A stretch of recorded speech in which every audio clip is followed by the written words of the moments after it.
Selamat sore, mahasiswa sekalian. Video ini saya buat pada tanggal 8 Maret untuk materi perkuliahan pada tanggal 19 Maret, hari Senin ya. Karena pada hari Senin itu bertepatan dengan suatu kegiatan yang sudah terjadwal dan mata kuliah hukum Pemda ini saya mengampu sendiri ya. Jadi karena itu saya membagi jadwal selang-seling begitu ya. Nah, saudara sekalian, pada minggu yang lalu itu kita sudah membahas perihal tentang prinsip-prinsip utama daripada hukum Pemda ya. Kita sudah bicara tentang definisi, kita sudah bicara tentang ruang lingkup, kita juga sudah bicara tentang dasar hukum, baik yang terdapat dalam konstitusi atau yang terdapat dalam Undang-Undang nomor 24 tahun 2014 mengenai otonomi daerah. Pada hari ini sekalian, saudara sekalian, pada pertemuan yang kedua, saya Pak Al nanti akan kirim ke grup itu satu tulisan singkat tentang sejarah otonomi daerah di Indonesia. Mulai sejak dari zaman kolonial Belanda ya, pada tahun 1925 sampai 1942 ya, menjelang kemerdekaan. Kemudian Orde Baru sejak tahun 1945 sampai tahun 1950.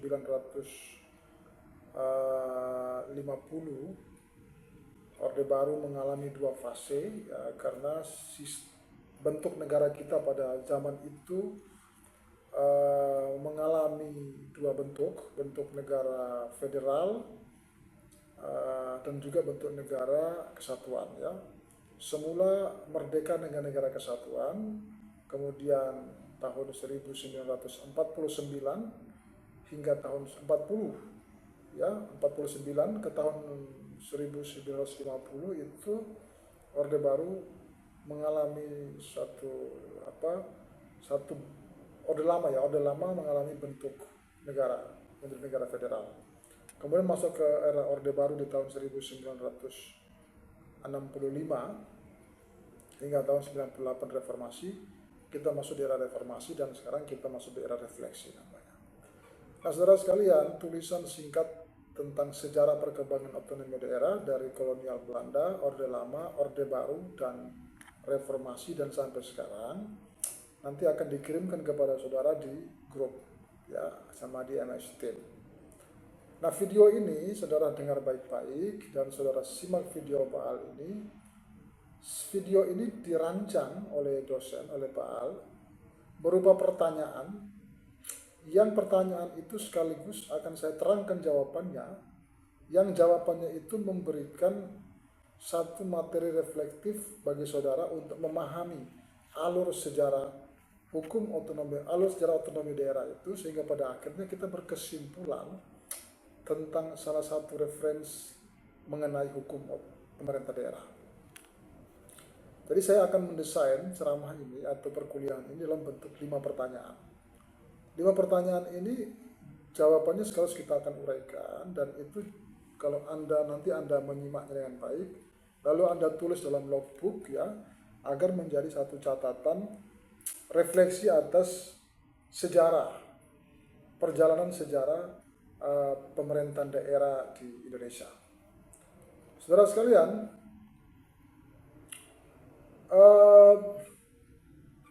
kita akan memulai pada satu pertanyaan kritis dan nanti akan mengundang jawaban yang analitis ya, mengenai otonomi daerah, dan saya berharap Anda mencatat ini di logbook Anda, lalu kemudian itu menjadi refleksi Anda ketika Anda membaca naskah tentang sejarah itu. Pertama, mengapa konsep pemerintahan daerah itu muncul sejak zaman kolonial Belanda? Ya, padahal Indonesia kan belum ada.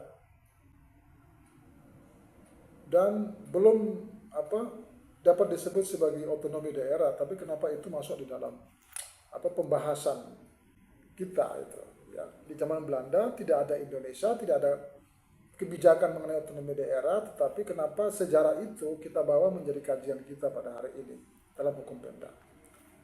Nah, saudara sekalian, ini pertanyaan kritis. Perlu kita ketahui bahwa di masa Belanda, konsep desentralisasi itu diperkenankan, didesain oleh pemerintahan kolonial Belanda. Ya, jadi kalau kita lihat di satu dokumen yang State Regeling tahun 1925, di situ diatur tentang pemberian kewenangan kepada pamirantah atau pemerintah di daerah-daerah yang ditentukan oleh Nederland, pemerintah Nederland. Namun demikian, saudara sekalian, yang perlu diketahui bahwa ketika itu memang kita tidak memiliki satu tatanan kekuasaan yang merdeka, yang menjalankan hukum secara utuh se-Indonesia gitu. Jadi sistem politik kita waktu itu politik lokalitas, jadi penguasa-penguasa lokal, sultan-sultan ya, raja-raja yang memiliki hubungan politik tetapi tidak memiliki hubungan hukum. Karena itu maka Belanda, Nederland itu mengisi ruang kosong relasi hukum itu. Maka setiap pemerintahan daerah itu dibentuk oleh Belanda bisa terintegrasi kepada pemerintahan adat yang setempat, atau dia bentuk boneka baru di situ untuk bernegosiasi dengan pemerintahan adat begitu. Nah, namun pemerintahan daerah di masa kolonial itu, saudara sekalian, itu sifatnya serupa dengan sekarang yang berjalan, itu adalah fungsi pembantuan atau fungsi dekonsentrasi. Jadi pemerintahan daerah atau otoritas hukum dan politik yang diberikan kepada kelompok otoritas lokal itu, baik itu terintegrasi dalam adat maupun tidak, itu dimaksudkan hanya untuk efisiensi pelaksanaan administrasi. Tidak memiliki kewenangan yang utuh bersifat otonom. Jadi kewenangan daerah itu dia tidak bersumber dari kedaulatan negara, tapi dia bersumber dari kolonial Belanda. Itu bedanya. Yang kedua, pemerintah daerah ketika itu hanya menjalankan fungsi administratif dan manajerial, sama seperti sekarang ini kalau kita lihat itu dia menjalankan fungsi pembantuan dan fungsi dekonsentrasi. Yang ketiga, bahwa kebijakan-kebijakan yang strategis itu tidak bisa tidak bisa dibuat keputusan langsung oleh pemerintahan distrik daerah ya, harus melalui pemerintahan pusat kolonial.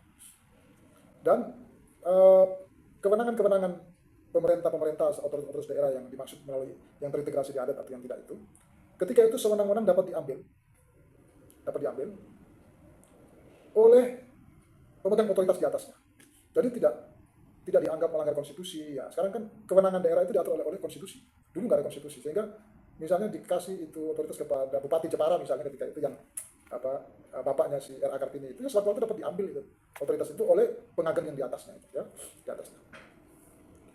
Nah, bagaimana itu bisa, pengalaman itu kita anggap sebagai satu pembelajaran hukum Pemda di saat ini? Karena ada praktek yang serupa dengan yang terjadi saat ini. Apakah itu? Itu adalah praktek tugas pembantuan dan tugas dekonsentrasi. Ya, tugas pembantuan dan tugas dekonsentrasi itu, saudara sekalian, itu kalau tugas pembantuan itu artinya bahwa pemerintah daerah itu melakukan tugas dan fungsi pemerintahan pusat. Ya, pemerintah daerah melakukan tugas dan fungsi pemerintahan pusat. Kemudian ada pun tugas dekonsentrasi.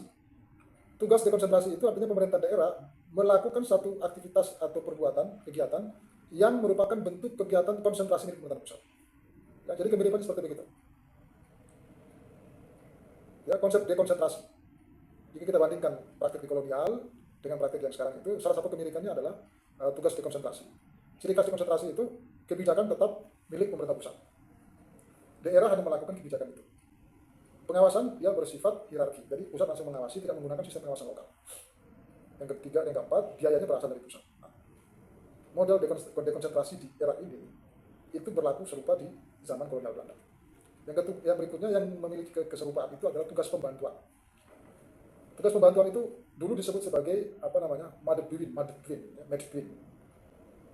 unsur-unsurnya atau dalam prakteknya itu dapat kita lihat daerah membantu melaksanakan urusan pemerintah pusat. Kewenangan tetap menjadi milik pemerintah pusat. Pemerintah pusat pelaksanaan atas kewenangan pemerintah pusat atau tugas-tugas pemerintah pusat itu dilakukan oleh pemerintah daerah.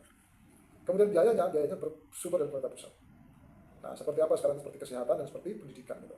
Sekarang ya, nah dulu ada beberapa praktek-praktek lain yang sifatnya lebih kepada agar pemerintah pusat tidak memiliki lebih efisien dan lebih efektif untuk melakukan tugas-tugas mereka, maka mereka dekonsentrasikan itu kepada pemerintah daerah, mereka pembantukan itu kepada pemerintah daerah. Ya, itu pertanyaannya, kenapa di masa itu kok sekarang kita pelajari? Itu pertanyaan pertama ya. Jadi, saudara sekalian, Anda catat itu di logbook saudara. Sekarang kita masuk di pertanyaan kedua. Mengapa Indonesia itu sempat pada tahun 1949 sampai 1950, 1 tahun itu mengalami satu bentuk negara federasi. Lalu dia kembali kepada negara kesatuan. Jadi pertanyaannya, gimana ceritanya bisa jadi federal? Lalu apa sebabnya dia kembali lagi menjadi kesatuan? Saudara sekalian, perhatikan bahwa setelah kemerdekaan pada tahun 1945, Indonesia itu memang sempat menggunakan sistem bentuk negara kita, itu bentuk negara federal. Dengan konstitusi kita adalah Konstitusi Republik Indonesia Serikat, RIS pada tahun 1949. Karena bentuk negaranya adalah negara federal, maka konstitusinya pun disebut sebagai Konstitusi Republik Indonesia Serikat RIS. Nah, berlakunya RIS itu, dia menyebabkan kewenangan pemerintah pusat itu menjadi relatif tidak absolut, tidak sentralistik. Ya, kemudian kewenangan-kewenangan itu dibagikan kepada daerah. Nah, saudara sekalian, satu kata saja, satu kalimat paling penting harus Anda catat itu, bahwa apa bedanya konsep negara kesatuan dengan negara federal dalam soal kewenangan dua wilayah pusat dan daerah itu. Kalau di dalam sistem, di dalam negara yang berbentuk federal, maka kita berbagi kedaulatan. Ulang ya, di dalam negara yang bentuk negaranya persatuan, maka pusat dan daerah itu berbagi kedaulatan. Tetapi dalam bentuk pemerintahan yang persatuan, maka pusat dan daerah itu berbagi kewenangan. Kata kuncinya itu ya. Ada pertanyaan, Pak, apa bedanya pengaruh bentuk negara terhadap kewenangan pusat dan daerah? Nah, jawabnya, kalau bentuk negaranya persatuan, maka pusat dan daerah berbagi kewenangan. Kalau bentuk negaranya federal, maka pusat dan daerah berbagi kedaulatan. Nah, itu ya. Nah, namun saudara sekalian, sistem federal itu tidak bertahan lama ketika itu. Karena apa? Karena satu, faktor historis dan faktor politik. Ya. Sistem federal itu dianggap sebagai hasil rekayasa politik kolonial ketika itu untuk tetap menjaga, melestarikan status quo-nya di masa-masa kolonial yang tadi sudah dijelaskan di pertanyaan pertama itu. Jadi, banyak raja-raja, banyak sultan-sultan yang sudah diinfiltrasi oleh kolonial. Karena itu maka kolonial untuk membagi konsentrasi perjuangan kemerdekaan, kemudian dia mencoba untuk mengkapling kekuatan-kekuatan daerah itu melalui melalui sistem federal. Lagi-lagi rumusannya sistem federal itu adalah membagi kedaulatan. Secara politik, pembagian kedaulatan itu nanti berdampak kepada penguatan distrik, akan berdampak kepada rivalitas yang negatif terhadap oposisi negatif atau rivalitas politik terhadap pemerintah pusat. Jadi dianggap bahwa sistem federal itu merupakan hasil rekayasa politik kolonial. Nah, berikutnya alasannya faktor integrasi nasional. Jadi faktor kesepakatan pada fase-fase proklamasi kemerdekaan Republik Indonesia itu sudah dinyatakan di dalam ideologi dan filosofis Kongslag Pancasila itu, bahwa sila ketiga itu persatuan Indonesia. Nah, persatuan itu dimaksudkan adalah persatuan terhadap teritorial, sekaligus persatuan terhadap semangat etos bersama-sama, begitu ya. Nah, karena ada panggilan sejarah dan panggilan komitmen itu, kemudian mereka berpulang kepada negara kesatuan Republik Indonesia, ya, dengan satu tokoh yang harus Anda catat itu adalah namanya Muhammad Nakhir. Ya, Muhammad Nakhir atau ketua Partai Masyumi ketika itu, yang dijuluki sampai sekarang menjadi bapak integrasi nasional. Nah, kemudian yang ketiga adalah faktor identitas nasional, ya, karena kita semua berasal dari Melayu kuno dan memiliki satu rangkaian perjalanan sejarah yang sama dengan nasib yang sama. Jadi 3 alasan itu kemudian melalui undang-undang sementara tahun 1950, kembalilah negara Indonesia dari bentuk yang federasi ke negara kesatuan. Nah, sejak saat itulah otonomi daerah itu difahami bukan lagi sebagai bagian dari kewenangan politik tanpa kedaulatan, tetapi sejak itu otonomi daerah sudah mulai dipahami sebagai salah satu bentuk dari kedaulatan. Ya, jadi kewenangan yang diberikan kepada daerah itu adalah bagian dari bentuk kedaulatan. dan dalam kerangka negara kesatuan Republik Indonesia. Jadi itu pertanyaannya, kenapa kita kembali ke negara kesatuan dan kenapa waktu itu ada federalisasi itu. Jadi kesimpulan di pertanyaan yang kedua, pertanyaan mengenai mengapa Indonesia sempat menggunakan sistem federal pada tahun 1949. Alasannya karena memang desain federalisme waktu itu adalah desainnya kolonial Belanda untuk mencoba